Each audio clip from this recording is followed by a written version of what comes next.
All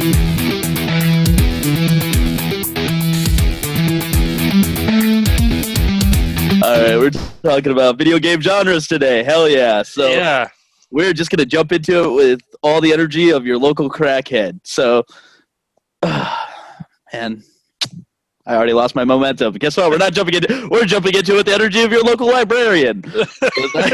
I'm tired. I had a long day. Fuck all of you. No, so we're going to be discussing video game genres and kind of what they mean to us, which one was our standout one, sort of our focal point that we've kind of leaned towards over our years of gaming, and kind of just pick games throughout genres that we felt really just kind of like are the epitome of that genre, or kind of they emphasize everything that genre is about. So there's probably going to be a lot of infighting. It's about to get really catty because I feel like me and Collin are going to have some disagreements here. About to find out. All right, I'm going to let you take the show from here and just run it. What do you got? What do you got, big dog? So, yeah, I kind of just went with like previous, I guess, memories and like thinking of, what genres do I enjoy the most? Which ones do I dislike the most? And I did a little bit of research as well to find like the actual specific genre that a lot of these games dive into. And I couldn't think of what the genre name was, so I had to look it up, and I was thinking back to like Donkey Kong, Mario, like kind of just that 2D like video game look. And it's called the platform genre. Yep, is what the name of it is. Platformer game. So it was kind of interesting how it's like I've never actually heard of that before, platinum genre. And so yeah, it was kind of interesting to see that those fall into that category. And along with those two, and they're like a platform genre and a fighting genre, is like your Super Smash Bros. And your Mortal Kombat. Those are kind of the games that I guess I recall back to a lot when I was younger on like Nintendo, GameCube. I never had a Sega, but yeah, Nintendo and GameCube I both had in our household growing up. So those four games, along with like your 007 and like Mario Kart Racing, even like Zelda. I remember fucking around with that. So yeah, those are kind of the genres that I guess was the foundation of my gaming growing up, which is probably along with a lot of people our ages in that later 90s, early 2000s growing up playing video games. That's really all you had, aside from maybe like a little bit of Xbox and PS1. But yeah, so that's kind of where I'm at. What about you? What's kind of your earliest like genre that you kind of clung to growing up? For me, honestly, I always got to give it to open world RPGs. Zelda kind of falls into that concept. I know they're more of that platform-esque style game, but no, open world. Like when I got my hands on my first like free roam game, which I got to kind of do some recollecting here. I think it was Gauntlet actually. Gauntlets is, it's got like kind of your typical RPG formula. There's different character classes. You get to go roam around, and I don't know. There's just this love I developed, and and you've seen that kind of grown as I've talked about my perspective on gaming, about how lore and mechanics are the two biggest things. Those are two things that are very heavily emphasized on in these open world concept games. It's because when you have such a massive game like that, the lore kind of has to be structured around it in a way to where it's not too in your face. Like, yeah, you can have games like Assassin's Creed that sits there and regurgitates history at you and like puts their twist on it and literally gives you exposition after exposition of what's going on in the story. But they do also have little side characters that you can read their biographies on. Whereas like there's industries like Dark Souls, dating back to even like Demon Souls, the classic one, where the lore is not so in your face. You're just following the storyline essentially, and it's more of the lore is you got to kind of search for it. You got to read stuff kind of like in Fallout when you're on computers. It's like you got to read weapon descriptions, armor descriptions, and I love to see the lore played out that way, because it's like you could play, like once I get you into it, because you're going to play Dark Souls, for example, you could play that whole game without understanding who the fuck any of those characters really are. You can play that game and be just as confused as you started and beat that game. Like, you can kind of get a general sense of, like, especially with Dark Souls series, you can get a general sense of, like, yeah, I gotta beat up that guy. He looks like he wants to fight me. I don't know what I did, but he wants to fuck me up. And you just fight him, and you can eventually beat him after your 3,000th death. And which that's not a okay. That might be a little bit of an exaggeration, but I can't wait to see you fight Gundyr for the first time, just because he's so easy once you know how to play Dark Souls, but he's such a dick when you don't. So you'll have a lot of fun with the first level once you jump into the first level of Dark Souls 3. And I know I talk a lot about Dark Souls 3. For any of people who don't tune in who play other Dark Souls, I apologize. I'll talk about this too. It's just Dark Souls 3 is the one that has held the most prevalent time or place in my heart within recent time outside of Bloodborne. I can talk for days about Bloodborne 2, fuck their system, about how you can make builds. I'm going on a rant right now about that series. Let me bring it back. So, retracting all that crap, we'll talk about that in a Franchise Friday. Yeah, so the open world RPG is just something that has always had that just like that pull for me. I don't know what it is, and even RPG in itself. It doesn't even have to be an open world. Just something about these fantasy worlds. It's like it's almost like it takes you out of your present a lot easier than say something like if I want to be a race car driver, I can go become a race car driver. If I want to play sports, I can go play sports. I can't exactly go slay a dragon with a sword, you know? It's not like, I mean, I could go probably stab my neighbor's cat, but that's wrong for several reasons, and it's not a dragon, and I will go to prison. So it is not to say, unless I'm on a lot of drugs, which, I mean, that's one way you can fight dragons, I guess. But all in all, it's not a part of reality. Just like, I mean, like I joined the military, did the whole shooting thing for like never did anything crazy, but I got to live that. Like I'm always like, if I can do it, I will. That's my mentality about it. If I can do it, I will. That's why I love RPGs, because no matter how much I want to in this world, I won't be able to. There's no fantastical like club you can join at school or anything like that where you're like, yeah, we're gonna go fight ogres today. Good luck. First Yeah. off, good luck. Because I don't think anyone in this world could fight well, maybe some people. I don't know. But either way, yeah, no, that's the thing that I love about RPGs is it gives you that separation from reality instead of just augmenting reality. It creates a whole new reality for you to experience. Yeah, and kind of going off of the RPG, it's even though it's not a genre I really played a lot growing up, it's definitely one I've come to admire over recent years and even really the last few months. Um, and kind of like you said, it's augmenting that reality. And the nice thing too is you can there's multiple avenues you can go down. And I know we talk about Fallout a lot, but that's an example I'm going to use here. Is it's an open world like sandbox RPG that you can choose to be a melee build, you can choose to be a ranged build, you can choose to be an energy weapon build, and depending on what build you go with, it's going to create a different outcome throughout the story to a sense. Obviously, you're going to play all the same missions and it's going to go XYZ as far as the way you're supposed to do things.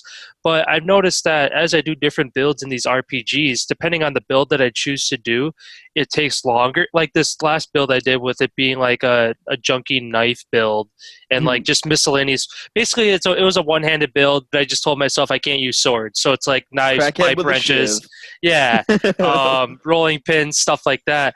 And what I guess what I meant by it creates a different story, even though it's overall the same story, is it was definitely the most difficult build I ever did because it's a close quarter combat where I'm just like you guys could like sit back from like 50 feet away and gun stuff down, and I'm just like running it with my little switchblade and just going to town, and then I just get slapped, and I just get slapped once by a super mutant, and I'm like, ah. But go ahead. No, but I was just saying, but yeah, it's well, like you were saying, that's a nice thing about RPGs and just the RPG genre in and of itself is if you want to be super cut and dry and stick within the parameters of this certain build, you can. If you want to even expand off of that build and implement other characteristics or perks to that character, you can. Or if you're like, I'm sick of this character, you want to completely start a new one and explore that journey, you can. So it's a genre that you can really enjoy in a lot of ways, and it's really one of the few genres that has consistent replayability to it. Also, and I am going to comment this just in case there's anyone who ever wants to come and troll on this video and be like, well, this is technically like, so I'll explain it. So the reason I like RPG so much too is technically every video game is an RPG. It's role playing game. You're taking on a role. You are stepping out of your existence into the role of something else. Fucking, I don't know, construction simulator or the Goose Game. Random obscure games like that are technically an RPG. Every game can fall under the realm of RPG. So I guess I will specialize and say open world fantasy. I'll say open world fantasy with. Oh, and then I want to give a shout out again because we always talk about them, Bethesda, but I want to give another shout out to another great game developer, BioWare, creators of Mass Effect and Dragon Age. I'd say they have been parallel to the storytelling that Bethesda has brought into the gaming industry. They give you those options too. I'd say, especially in Dragon Age, Dragon Age is such a well fleshed out game. I didn't really like two. There's a lot of fans of two. I wasn't the biggest fan of two, but between the first one and Dragon Age Inquisition, there's just so much to unpack there. And another game to shout out to is obviously the Witcher series. And I might catch a lot of hate for this being such an RPG guy. I've never beaten a Witcher game. I barely played Witcher 3. And it's not because I have any hate for the game. It's just because I feel like every gamer comes to this point in their life. They are faced with like I don't know how they're rating it, triple platinum, whatever it is. You are faced with this A-star game. Like everyone loves it. And you just get that. You're just kind of like, not for me. That's what Witcher 3 was for me. Everyone was praising this game for being, and I'll get around to it eventually. I'll probably play it like next year, and I'll be like, wow, that game was the best. And then everyone's like, dude, you're still behind the time. I'll be like, that's fine. But but that's the thing. Like, I just couldn't get into it. I couldn't get into the story, even though I love the show, The Witcher. I've read a little bit of the book, well, one of the books, and I love the lore of The Witcher. And Geralt is an amazing character. It's just I could not bring myself to complete one of their games. I don't know why, but overall though, I'm in the same boat as well with that. I've tried playing the Witcher 3 a handful of times, and I maybe got an hour, 2 hours of gameplay into it, and then it's one of those games where I was just like, like it was. Yeah, it's and kind of another one that falls into that category for me is Grand Theft Auto. Like it's fun as Grand Theft Auto can be. Where like the storylines have always been good. There's so much stuff you can do with friends, online, by yourself. Like there's so many different avenues you can go down. But Grand Theft Auto has always been one of those games that it's like it's such a staple to the gaming community that it's almost like I. And I don't want to say that they could add more to it because obviously if it's a game that they've already added so much to it, which is honestly why I've kind of stepped away from it. Just with constantly past few times I've gone on and play, it's like, oh, I'm in the mood to play GTA. Oh, there's a 42 gigabyte update. Nah, so I go play something else. No, and I totally get that. And when it comes to Rockstar games, and this is my personal feelings about it, I think Rockstar should stick to storylines. And the reason I say that, and like, is their online bad? No.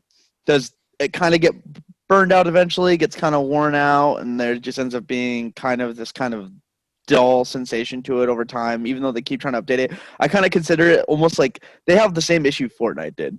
They keep they keep adding and changing things, and trying to, and it's not so severe as Fortnite's level, but they're trying to keep something alive instead of just riding out the success of their storylines, because they can create some amazing storylines. I know you haven't played it yet, but I will recommend it again. Red Dead Redemption 2. Such a fantastic story. Such a beautiful world. I've never played the online. I refuse to. I played and loved the first Red Dead's online. I refuse to play the second Red Dead's. There's just something about it. I don't want to, even if there's better elements to it now, I don't want to tarnish the memories I have of the original, because I don't think it's going to feel the same. I don't think it's going to be the same for me, because obviously I've matured a lot more and I'm a different level of thinking in my life now, to where like online has to be something very, very special for me to want to jump into it, or it has to be something that all my friends are doing. And yes, that sounds kind of follower like, but like that's what video games are about right now. Like if you're playing multiplayer, you're playing with your friends. And we've discussed this before too, with the industry's kind of shifted away from that meeting strangers and playing with randoms. Like, you can still do that. It's just there's a lot of toxicity in the community now instead of like a lot of the self-help built like self or not self-development, but like a lot of giving back into the community, helping build up other players. And I still see it from time to time. I'll see other gamers just randomly want to help out, which is awesome. I love it. I love seeing random gamers reach out and be like, hey, I saw you did this. I think you could do this better. And those, like, if I ever get a message like that, which I'll let you know, I have not, and I will shoot messages like that to people. If I ever see a situation where it's like, all right, dude, you could do this a little better. You did this great, but you could do this a little better, and be like, it's not like I'm attacking you. It's just like I've probably played longer than you, and this is some advice I can give you. I mean, look at most people use the internet now. Like, think about it. Back when we were younger, like gaming to find like cheat codes and stuff like that wasn't so simple as like jumping on your computer. At least when we were really little. That's kind of like what became the big thing, but it was also kind of like everyone was scrambling to find them at that point. Now it's like there's so much information about video games. Like I can know everything about a video game without even playing it. I can learn everything I want to know to the finest detail about that game without ever touching it, without ever seeing it. And that's what you call video game theory, but that's a whole different concept. But yeah, no, that's just one of those things. Like Rockstar, I think, should stick to their storylines and really develop that realm again and start really fleshing out their stories because they create good stories. That's the thing I'll always like give Rockstar. Like maybe not all the time, but for the most part, they create awesome campaigns. And I think they should put a lot more emphasis and focus on that instead of worrying about their multiplayer. I know their multiplayer is where they generate a lot of their revenue, but if you can create this this masterpiece, there's really no need. Like I said with Red Dead 2, they didn't need the online. That was just like an add-on that just threw in there. They didn't need it. That game held up on its own. So I think they're more of. I think that's where a lot of these game developers need to start shifting back to. Not saying I want to see multiplayer games go away. Obviously, I like playing with my friends. Even if you can make it so these games are campaigns that you can play, like Borderlands style. Have it so you can play, or Halo. Have it so you can play these campaigns with your friends. Like have these worlds fleshed out. You both create a character, and you can just both explore this world together. I think that'd be awesome. Imagine just Skyrim, but 2 people. And you're both like you could even create a system where it's like you guys are ultimately building like so one character I'll give a shout out, like since I'm kind of on the whole fantasy world concept about genres, one character I'll give a shout out to that I love that shows up in Skyrim. I don't know if you've ever gotten to that level. After level I think 80 something, the Ebony Warrior shows up. I don't think I've ever run into that one. So what happens is this dude just shows up. He's bigger than almost every other character in the game, like human-wise. And he's like in full decked out ebony armor. He's like, hey, what's up, man? I've pretty much done everything there is to do, kicked everything's ass. I want to die. Come fight me to the death. He's like, I've heard about you. You're pretty strong, too. You're what? The Dragonborn? Sick. Come fight me. And you go and fight him at this place called the Last Vigil. And he knows Dragon Shouts. He's actually one of the more fun opponents to fight. It's almost like fighting, like fighting another Dragonborn. And it's almost like the Mirak fight, but I find this one more enjoyable because it's not like a main campaign progression thing. He's just a character that shows up out of nowhere. And it kind of establishes this concept in the world that there are characters that are just as strong as you that exist in this universe, like in this realm they've created, Tamriel, that they're out there. And so I think it'd be awesome if they created a storyline like an Elder Scrolls game. It doesn't have to be Elder Scrolls. It could be an RPG fantasy where you both start off and you're both grinding out, and eventually you get to a point where you have to fight each other. And I think that would be interesting. And it will impact the dynamic of how the game plays through. It could even be like you both are champions for 2 different kingdoms, and whoever wins, that kingdom gains superiority, and obviously that would create more stress on you if you're the one who loses, but you gain a lot more if you win, so obviously you're going to want to fight your ass off for that. I think that'd be cool. And since we've been kind of hitting this genre a little hard, I would like to deviate away from it, if that's okay.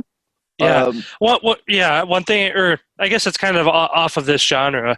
It's going off of that point you're talking about. As good as it is for a game to have a multiplayer, because it just gives it gives replayability to a game, and it gives you the ability to play with your friends and with people across the world. And kind of when the part that you touched on with campaigns, how you could have like you could do like a campaign with your friends. It'd be kind of interesting to see like even like a Call of Duty do like a co-op campaign, and people are going to say, "Oh, but there's Spec Ops. Like you can do Spec Ops with your friends.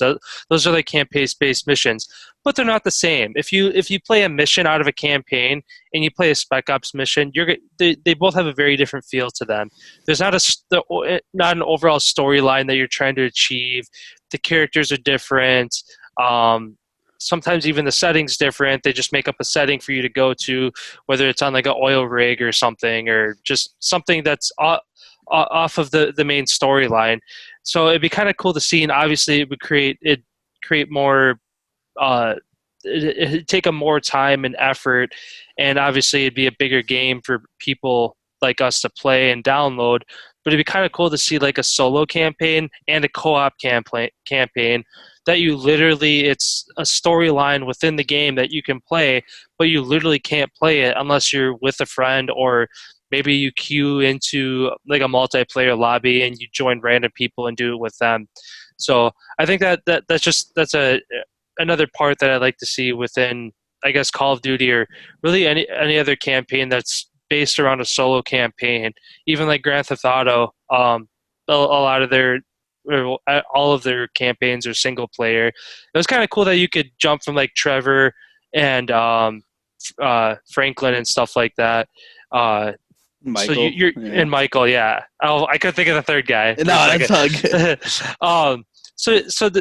It's like you're playing as multiple people, but ultimately you are by yourself. So just to kind of wrap that idea up, it'd be nice to see a campaign that's based around more than just you, and then basically talking about it after, like, oh, you see how sick that campaign was? Yeah, I played through it too. It's like it'd be cooler to be able to share those memories together at the same time with another person.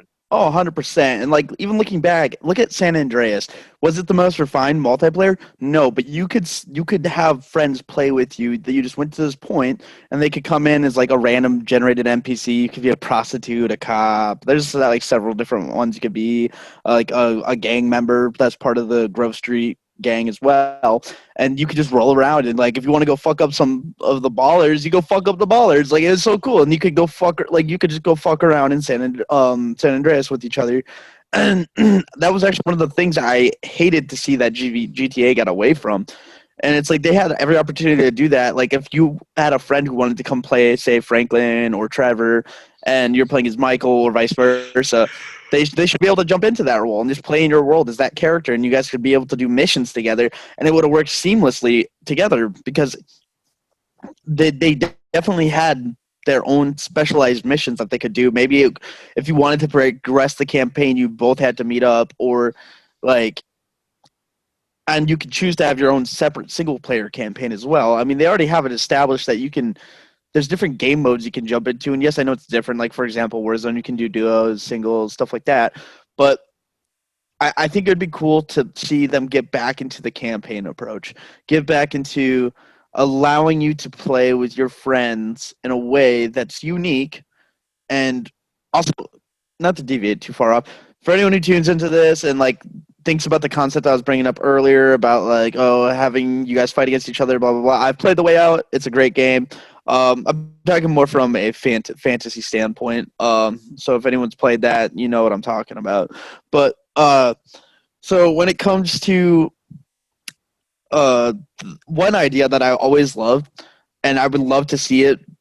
I would love to see it done well in a game. I'm sure it's probably been entertained before. I can't think of anything off the top of my head. Is I would love to be able to play the bad guy to my friend. I would love to be able to play the bad guy or the good guy to his bad guy. I'd love to have two intertwining stories that also have us pitted against each other, because I think it would create a very interesting dynamic between friendships, for one, in gaming. And it would be cool to kind of understand, like, you could, if you're playing the bad guy, you might not feel like the bad guy. You might just be a character who's just doing what he thinks is right. And I think that'd be awesome. It'd be cool to see, like, you guys just kind of follow these separate storylines. It's kind of like, no, your character's a dick. No, your character's a dick. You did this. It's like, no, but you did that. And it'd be cool to see how you guys can just kind of have that, like, that adversary aspect added in there. I think that'd be unique and it'd be dope. Uh, but to get back into the major topic of genres, I do want to just kind of like just shoot out some. So in terms of like the horror genre, for me, the one I've played that I enjoyed the most, that I wouldn't, I don't know if I've played enough horror to be able to define any as the best horror game because they all kind of follow the same formula. But I really did love Outlast, and we talk about it a lot. I enjoyed Outlast, and I've seen this. I know there are so many more options on Steam to play. I've watched lots of streamers, and we'll be bringing that up in the future too, who've played several different games that are Steam specific. They're not on console, which is fine. Those games are awesome. But just so we can clarify, we are talking about within our gaming experience what we think. So this isn't to be like, this is the best. This is the best. No, in our opinion, this is what we believe is the best game in that genre we've played. And for me, in horror, it's Outlast. Yeah, and I definitely agree with that as well. It's definitely the one that we've touched on the most, mostly because it's probably the one we've played the most, and it's one that it's an interesting like it's in that horror genre, but then within that horror genre, I don't know what the sub category would be, but it's a run, hide, or die horror. So there's horror games that you I'd can call it play. a first person survival horror. Yeah, yeah. So it's yeah, survival would probably be the best way to put it because there's other horror games like Evil Within. I would probably put into the horror category, even Resident Evil. But those are games that you have weapons, you can protect yourself, you can take out these other enemies and creatures. So, and I think that because it's a run, hide, or die game, I think that that's why it's taken that top shelf in the horror genre for me because it takes that little bit of fear and like makes it feel real in that moment. And obviously, the more you play the game through, and I played through both Outlast and the DLC Whistleblower at least 5 times a piece to the point that I almost know when the jump scares are going to happen just because I've played them so many times, but they still get me. You know what I mean? Like the heart starts pumping, and you're like, oh, that one I forgot about that one. That one got me. Right. Like, Exactly, because there's always something that can either it may not be lit like things can change very subtly, or you may just space on something, and in that moment, the game takes advantage of it without realizing it's taking advantage because it's just programming, but it takes advantage and it catches you with your pants down essentially. And oh god, does it has an impact and it makes me turn on all my lights. I'm not gonna lie, I'm a total bitch to horror games. That and I'll give a shout out to a predecessor of Outlast. I kind of helped kind of found this industry would be called Amnesia. I don't think it was on Xbox or PlayStation. I I think think it it was was on PC only. yeah, but that one I believe did come out before Outlast. It kind of was the same concept, creepy, surrealistic, horror survival concept. And I will give a shout out to it. I haven't played it enough to be able to speak on it, so I will. And that's one thing I always believe I won't talk about anything I don't know. And Yeah, that's why we. Amnesia is one I haven't played it personally either, but I've watched hours and hours of gameplay of other people doing it Oh yeah, because as you had mentioned, it's PC only, and we're both on Xbox. You said you have PlayStation as well, and you've kind of you obviously know more about that console and that area more than I do, but. It's a game that because I have such an appreciation for the horror genre, and because I, looking at it, it's I've seen how Amnesia has kind of laid the foundation for a lot of these horror games because for one it's old it's probably 10, 15 years old. It's an older game at this point. But also it's very simple to the point that again how we were talking about it catches you off guard a lot, and just by watching other people's gameplay of it, it's definitely a game that if I ever do get a PC in the future, it's definitely a game I'll jump into. And one point I wanted to bring up too before I forget, it'd be kind of interesting to see, and it might already be out there, but it's something we've talked about a few times, and that's VR gaming. Um, oh yeah. and I'm sure there's horror VR games, but one thing that'd be kind of interesting to see if it's like able to do with like the VR mapping and stuff is a horror game if it like tracks your eyes and your movement and like your where your attention is, and the game like basically morphs around whatever you're doing. So I get what you're obviously, explaining. if you're like peeking in a door to your left, the game knows you're focused to your left, so a jump scare is going to come from the right. So to just like have the game read your eye movement and like what you're doing in the game and where your focus is, it takes where you aren't paying attention and turns that into the fear moments, the jump scares. I think that'd be Oh, something really that would cool be to see. awesome. That'd definitely be awesome. And like it could be as basic as like having a motion sensor in the headband of the Oculus and just like and I'm sure there already is. And so like if you do a slight head turn, they have that understanding, okay, now this person's turning their head to the left. Now they are now they have that option to generate in a random jump scare to your right if you turn back to your right, or even just have that create that ominous presence, like even for audio, because they could utilize audio so well in this. They could have it like the audio distorted to sound like it's behind you. Just create that idea that there's something behind you, and every time you turn around, there's just nothing there, except for sometimes. Except for sometimes there might be something. Yeah, sometimes there is, sometimes there isn't. And It, I, yeah, like I was like kind of going off of that, and like kind of how I was saying before is you turn around and the first four or five times there's nothing there, but then that one time there is. So it's just exactly. to have that inconsistency in a game where like it's almost like randomized and generated throughout the game, that there's X amount of jump scares in the game, but you have no idea where they're going to come. Like one time you play it through and it's in this spot, the next time you play it through it's in a different spot, or it's a game that you have to come back to the same room, and what room you think is a safe room and it hasn't had any jump scares yet. 2 hours into the game, all of a sudden there's a figure standing in the corner staring at you. You're like, oh, that wasn't there before. So and it's interesting because I've watched Markiplier play this game called SCP Foundation, something along those lines, and that's kind of similar concept to what that game is. So SCP is this whole overarching, like that's a whole category of things in itself. It's like kind of like a creepy pasta style of things. I'm sure you've seen memes come out of it. Possibly Siren Head is one of the things that has been generated from it. It's just various characters. There's a whole lore to it. I spent one night like 6 hours straight just reading about these different SCPs and their different abilities. And I got to give a shout out to all of the creative minds who came up with this stuff because I'm pretty sure it's a community based thing. And I just got to pay my respect to all of those people who maintain their imaginations and they really just fine tune it to create this overall world.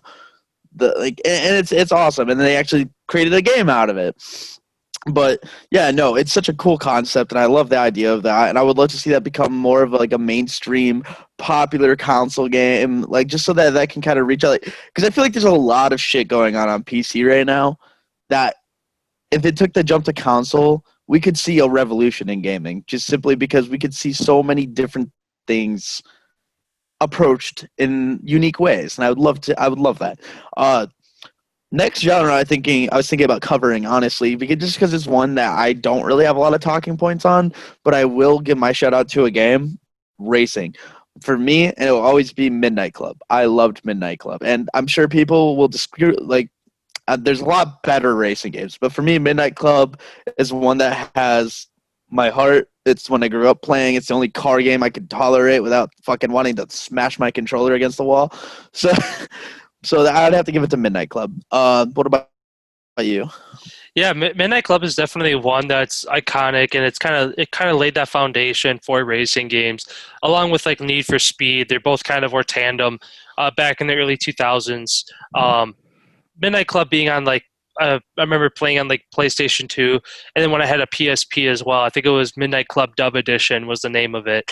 Yep, Um, I love Midnight Club Dub Edition. yeah, so and that was like that was just one where like um, you just kind of ride around the city. It was kind of open world where you could just cruise around in your car for as long as you wanted, and then you could like certain points in the map you could go to if you want to drag race somebody, if you want to do street racing, circuit racing, rally racing.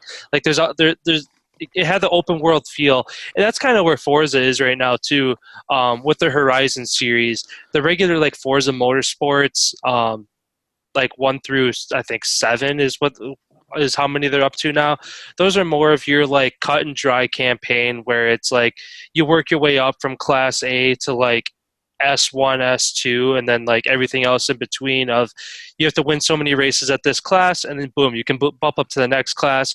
Race so many races and circuits, and boom, you can go up to the next class. And it has more of like a campaign storyline to it. But what I like about the Forza Horizon series is the open worldness of it. Of you could just drive around. There's certain points that there's like danger zones where you can. There's like speed traps, and there's like cliffs you can jump off of, and you get like a 1 through 3 star rating depending on how far you jump. Um, and then there's like the dirt racing, street racing, circuit racing, all of that. Um, so that's just kind of my take on the Forza series. And obviously, there's not a whole lot to talk about, just because it all depends on how, I guess, competitive you get and what's difficulty level you race at. Um, I think I'm at like the second highest level right now, and it gets pretty hard. Like I'll win race probably like one in every 2 or 3 races. So I'm not winning every race, because you could go on rookie mode and literally have like a half a lap lead on everyone before the first lap's even done. But it's like, what's the fun in that? And obviously, if you're jumping into a racing game and you're new to the controls and just the whole feel of the game, obviously it makes sense to start out at a beginner or a novice difficulty. But if you're someone who's been around racing games like myself a decent amount, whether it was Forza, Gran Turismo, NASCAR games, even like MX versus ATV games back on like PS2, um, like the controls are just something that has become um, apparent over each system, all the way from PlayStation into PlayStation 2, Xbox 360, and then down to Xbox One, and even more recently into Xbox Series X. It's all the same controls. So as soon as you have the controls locked down on one system or even on one game, it's transparent across all these different platforms and games. So that's kind of my take on the racing genre. So I do have one game I want to give a really big shout out to. I just remembered it. Love this game growing up. I thought this game was well ahead of its time. It was sad to never see a sequel be generated out of it. I'm looking up right now to see if there was a sequel. Yeah, no. I'm gonna have to figure out what happened to this game because so the game is PsyOps, the Mindgate Conspiracy. I don't know if you've ever played this game, but this is one of those games that literally I was like, holy fuck, this is awesome. And then another game I'd give that kind of shout out to would be Dead to Rights. And it kind of falls in the same, like they're not in the same realm of type of game. They're both third-person shooters, but with two different kinds of storylines. Obviously, Dead to Rights is you played a cop. In PsyOps, you play this dude who essentially has these, like he develops these powers and they progress over time. And they just felt so ahead of their time. Like you had this ability to do remote viewing where you could literally, it's like this out-of-body experience where you just kind of like, your camera just pans out and you're just following and you're just like just moving through the hallways and you can see where all the enemies are at. And dude, this is from 2004. So this is like, it just felt so advanced during its time. And to not see a game like that get a sequel, Dead to Rights got a sequel, which like again was a whole different game. Awesome storylines, love that whole chain of games. But yeah, no, it's very tragic to not. I would love to get more shout out to this game. I think it was made by who was it made by? Midway Games. I don't even hear much about. I don't know if they're in industry anymore. Midway. What games are they? I know that Midway. I feel like there's racing games by them back in the day. I'm trying to think of what it was called. It was like um it was actually like an arcade game, like something like you go to an arcade and like you like those driving games.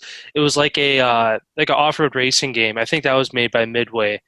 But obviously Okay. by the sound of the game you're describing, obviously it's not a racing game. But as soon as you mentioned Midway, that was kind of my like where my mind went with that. Okay, so 2000. So they filed for bankruptcy in the late 2000s, which is crazy. Oh, Midway's last title was Mortal Kombat versus DC Universe. So they are the creators of that. So that makes sense. Um, but yeah, no, and I guess they sold their assets to Warner Bros. In Interactive Entertainment. Um, yeah, no, that's honestly like so that's why they kind of just ran with the Mortal Kombat series instead of their less known projects and properties that they were using, which honestly, if Warner Bros. Is just sitting on this and any of the game developers that they have sitting underneath them right now, if somehow you tune into this, please remaster PsyOps. Remaster it, remake it. Don't have to do much to it. Just revise the graphics, expand on the gameplay a little bit, maybe add in some more unique mechanics with today's technology. Fucking do it, because I'm telling you, you're sitting on a gold there, in my opinion. I think that game was fucking fantastic. Uh, it's like a game I would probably go back and play now, honestly, just because I enjoyed it that much. But so that's kind of my title throw out for third person shooters, and I've played a lot of third person shooters. I know there's a lot more modern titles that would probably be categorized as better. I mean, I could give a shout out to Army of Two and other games along those lines. Obviously, GTA has always taken a kind of third person perspective. But they're also kind of in their own category of itself because they're just such a big property. Like you said, they're a staple of the gaming industry. They're not going anywhere at this point. Rockstar is so firmly rooted in the gaming industry. They don't have a lot to fear about in terms of ever having to liquidate their assets and sell them. Yeah. So yeah, so that would be my third person shooter concept. And what would you say for you? Third You had to pick. third person shooter is probably Gears, just because it's the one I'm the most familiar with. It's the one that it's one of those ones I can tune back into 10, 15 years ago that I remember playing like Gears 1 and 2 on Xbox 360, and it it it kind of it kind of made me think outside the box as far as shooters go, because I was always cut and dry with the Call of Duty, Medal of Honor, first person shooters, and just the idea of third person, it was different, it was foreign. So, and obviously as a gamer, or just really anything in life, when you do something a certain way and through a certain perspective your whole life, and all of a sudden somebody's like, hey, but this way too, and you're obviously gonna look at it and be skeptical at first about it, and then if you learn to dislike it, well, cool, at least you tried it. But then if you end up loving it, then it's like, okay, as soon as I fell in love with like the Gears of War franchise and just the third person shooter, it made me think, okay, what else is out there that I kind of was afraid to try that I should try now. So kind of after I jumped into the Gears of War, it expanded my I guess genre like list of games I wanted to play, like horror RPGs, strategy games, party games, racing games, simulation games. So it's just like it kind of that was just my explosion. My mind went from this big to this big for video Yeah, games in a split second, just because I decided to try a new game and kind of get outside of my your comfort comfort zone. zone, yeah. Yeah. And then it's interesting because Gears of War just actually came out with a strategy game. It just released into the marketplace. I saw it was on the store when I was browsing, if you will, the Xbox marketplace. Yeah, so they came out with a strategy game. I don't know what that's kind of like. I don't know why I kind of envision kind of like a Halo Wars style kind of concept. I haven't really looked much at it, but that'd be kind of my best. Or maybe like it's set up kind of like a horde mode style, but you have control of like different players or pieces and stuff like that. Be my guess. But and then yeah, no. So in terms of genres, like you just labeled a bunch of them, and honestly, kind of makes me think we should probably break this subject up into two parts, just because there's so much to unpack when it comes to different game genres. There's Yeah. and Yeah, we're like almost 45 minutes in, and I feel like we've only dove into maybe half of the genres that um, we know we want to. So, um, so we could kind of wrap things up, and I guess there's like three or four questions I could think of. So I'll ask you one or two of them here, and then I'll try to remember them from the next episode so that we can tackle them there. Um, so I'm thinking of like as far as like your favorite gaming genre or your least favorite. So I'll do favorite this time, and I'll ask you what your least favorite is next. So it, whether it's one that you grew up playing, you currently play, or anywhere in between, what is your favorite genre that you've ever played? so and like I kind of touched on it earlier. Like the first standout thing that kind of hooked me was this open world fantasy concept. In terms of it's so hard. I hate being that guy because like I always rag on people about that when I ask them like, "Oh, what's your favorite genre of music?" I don't know. I like it all. I hate those people. But I'm one of those people when it comes to gaming, so I guess I hate myself because it's like it's so hard to categorize games by genres these days because with all the constant meshing and blending and trying to create something more unique, something with a little bit more interchangeability, new mechanics, new overall dynamic to it, it's almost like these genres are starting to blend together. They're starting to become like, say, if you want to race, you can race in GTA. There's racing modes in that. You know what I mean? There's shooting game modes in that. There's so much you can do it in that game that could be classified that could classify that game as itself in one particular genre. So overall, it's really hard for me to pinpoint, but I will always come back to RPGs just because, just to express again on the idea that it's that one thing I know for a fact that I cannot do in the real world. I know it's something that's so severed from the plane of existence and reality that oh, there's a road up there. Didn't know that. Saw a vehicle just go driving by in the wood line. I was like, oh, that's unique. Aliens? Yeah. What did I say wrong? I'm sorry. It's space games. Space games are my favorite. Which that's another brings me up. Outer Worlds, Mass Effect, Borderlands. All any of these games that entertain space are very entertaining for me too. Just because that's almost like it's within reality, but not because and this is one thing that I kind of rag on and. Don't get me wrong. I love the original Star Wars Battlefront 2. Love, love, love it. Love it. But I hate to see commercial games. I hate to see games that are brought over from other industries, even if they're successful, even if they're good, because I love to see creativity. I love to see uniqueness.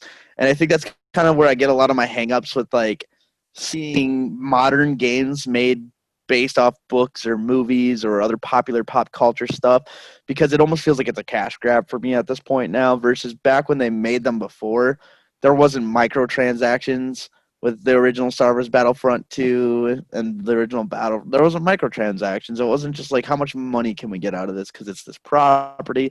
It was like they actually wanted to create something within that universe that was very enjoyable, even like the Star Wars The Force Unleashed, the Harry Potter games, which I'm very excited for the new Harry Potter game coming out. I hope there's not microtransactions. There probably will be, but you know what? We can only hope. And I love to see games like that done well, but I always have that kind of stigma about them. So overall, though, fantasy games are always going to have a special place in my heart. Cool. Now you. Now me. Mine's going to be very very boring genre, and it's you probably already know where I'm going with this, but first person shooters is Don't probably say it, bro. Don't say it.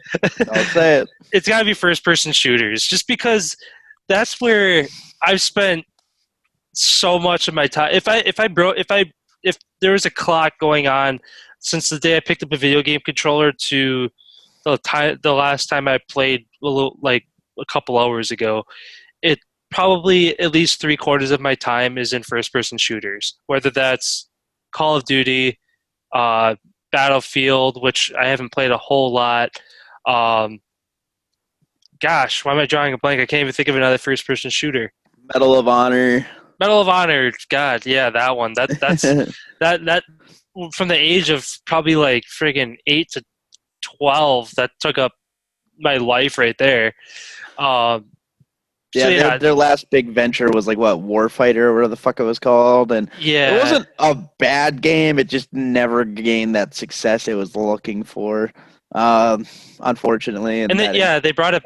Was that the one that they brought back like a few years back? Mm-hmm. Yeah, I know. Yeah, I was super excited when I saw that because I was like, oh my gosh, like I was just like sweating thinking about all the memories from when I was younger. It's like, gosh, if this is anything like that, and it really wasn't. So I was like, No. but that's the thing is it's the first person shooter is that genre that no matter how many different titles there are out there, obviously Call of Duty and Battlefield being the two biggest ones out there because they obviously have the most money and they have the most recognizable developers that advertise the shit out of those games, so that's all the most that people play. It'd be kind of nice to see maybe if there is another first person shooter game or two out there that obviously is made by a well known developer that I either just never heard of or I've yet to try. It'd be kind of interesting to see if they're any different. Obviously, first person shooters are pretty cut and dry to the point that no matter what one you play, they're going to be the same. But um, as much as I want to say another genre is my favorite, it's the one I've spent the most time on. So it's hard to say not that it's not my favorite. So, and I guess the other question I wanted to ask you before we wrap up here, and I got to think of one for myself too, is there's genres that we've talked about, obviously ones we like and dislike. What's one that you either haven't played or have played the least that you would like to jump into sometime in the near future? So when it comes to genres, man. So one that I've been kind of dreading jumping into just because there's not a lot of substance to it, and I'm a substance person. I like when I get a sandwich, I want there to be a lot of meat in it. And the way I look at sports games, unfortunately, is I look at it as there's not a lot of meat to them. Don't get me wrong, I'm very passionate about sports. I love rugby.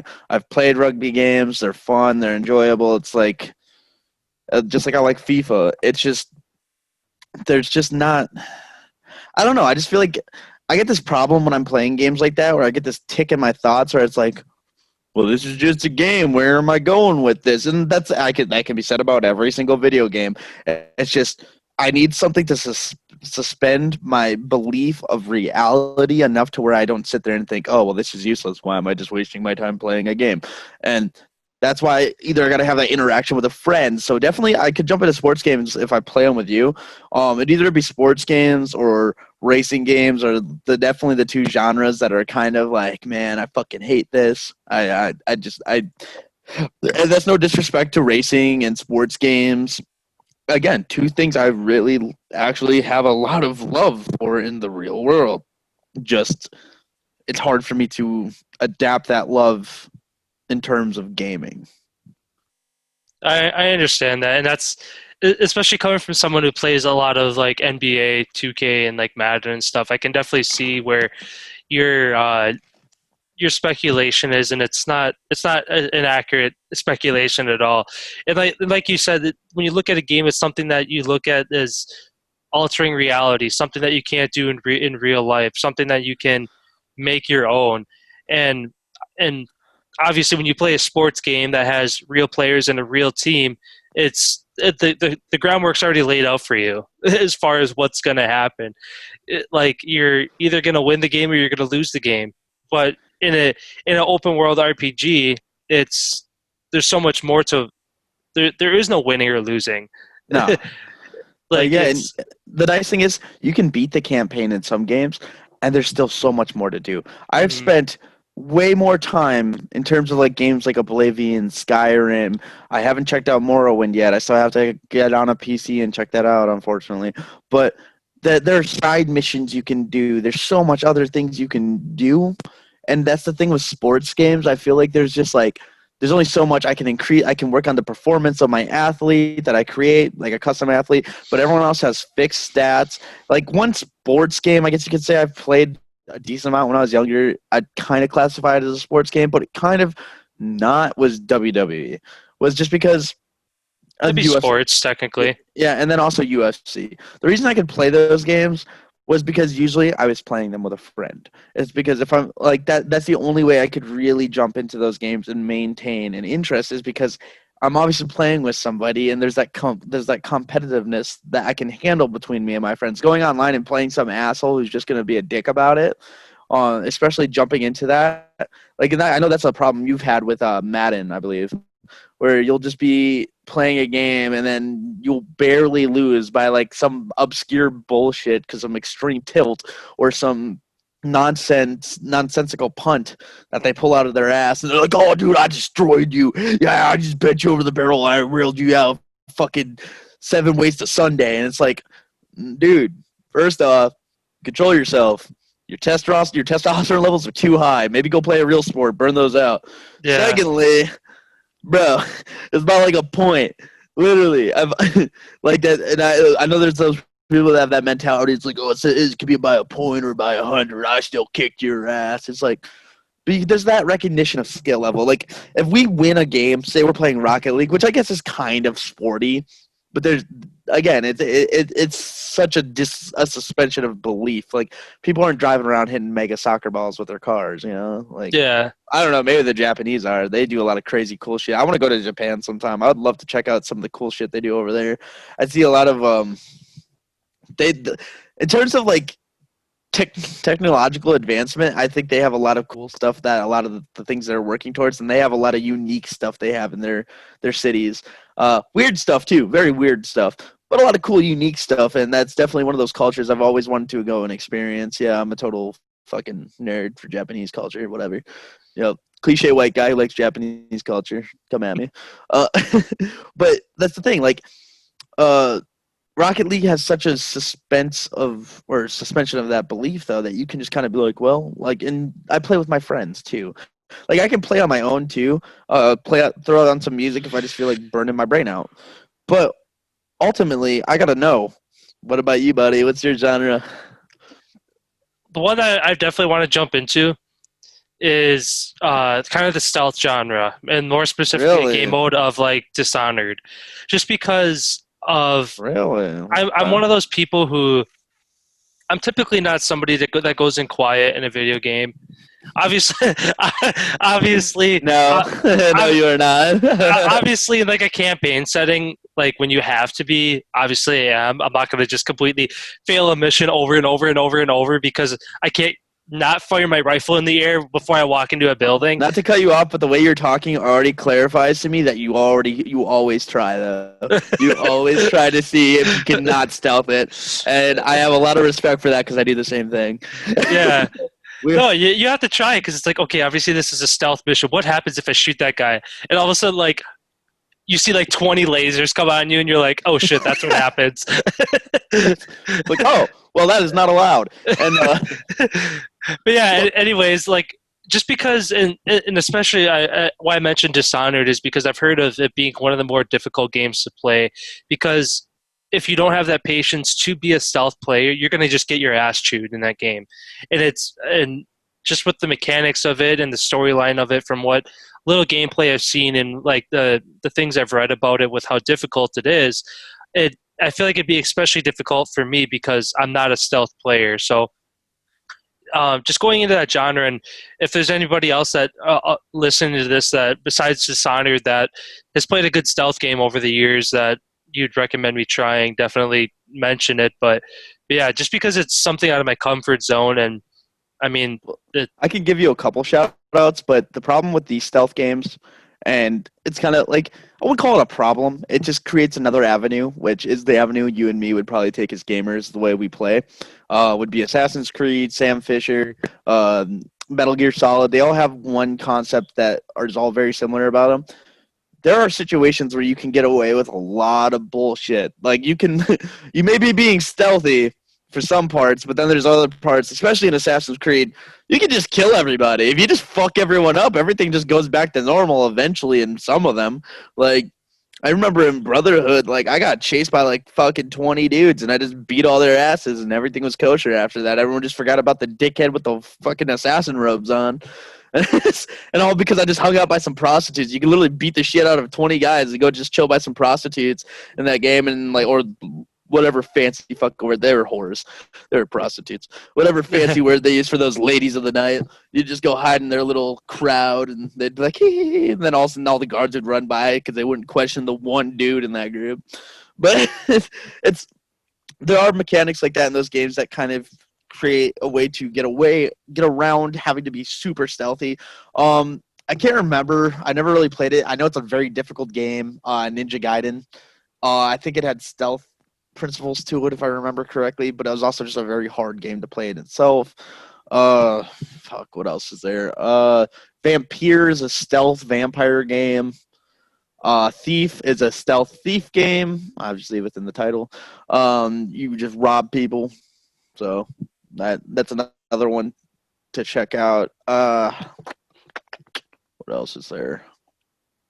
That's just off the top of my head. I can probably like create a list for you later too, if you're serious about it. And like obviously, you already have an encyclopedia of sports and racing games that you will unload on me that I'll probably dreadfully download later, and even wait longer to play, but still.